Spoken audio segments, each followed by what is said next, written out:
So the World Cup. Mm-hmm. How was that? Sorry. How was the World Cup? Yeah, was that good? Did you have a good time? No, it was good. It was a good time. What was the feeling going before it started? What was the expectations of the Matildas on how it would go in Australia? Was it just as simple as you wanted it to go, like we want to play well, or was there? How did you showing up to the stadiums? Do you expect what happened, or? I don't think we expect what happened, and definitely what's happened since then as well. The main thing for us is we wanted to play well, and we also knew some really great teams were coming to our country, and we could basically just showcase women's football. So it's like, okay, people actually, it's a World Cup. Everyone will watch a World Cup. So they're going to, flick on the television. They'll get to see how good women's football is, basically. And we all kind of knew that. So, this is, our chance to change that within Australia.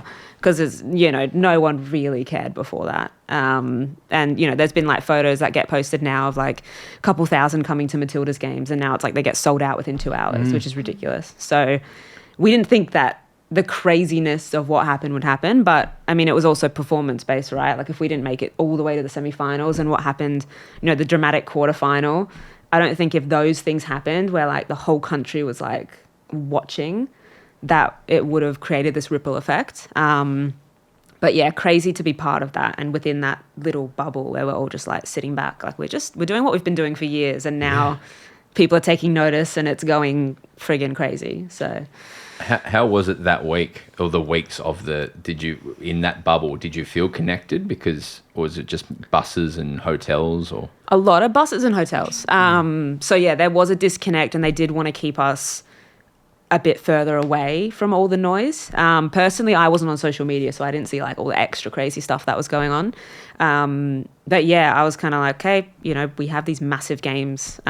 This is my first World Cup. I really wanted to embrace everything I was seeing, because once in a lifetime opportunity, right? So I tried to remove myself from that, but as soon as you walk into the stadium, just the amount of people is insane for us to see. And also how quiet they can be as well. You can we were oh, we're not gonna be able to hear each other.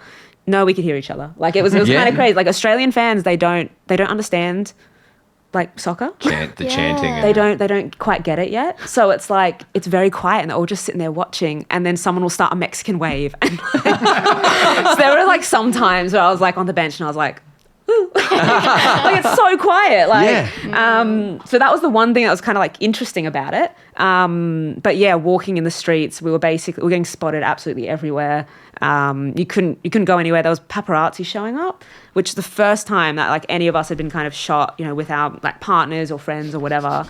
And they're writing a magazine. My relationship with my girlfriend it got put into I think it was the Daily Times or something. Fuck. Really? And it was all the Matildas girlfriends, and they had a piece, and my girlfriend's mum was this is the best thing I've ever seen. I'm so proud of you, my the partner. Daily Times or something like that. Yeah, something crazy, and it's got a photo of us together and speaking about our relationship. I'm what is this?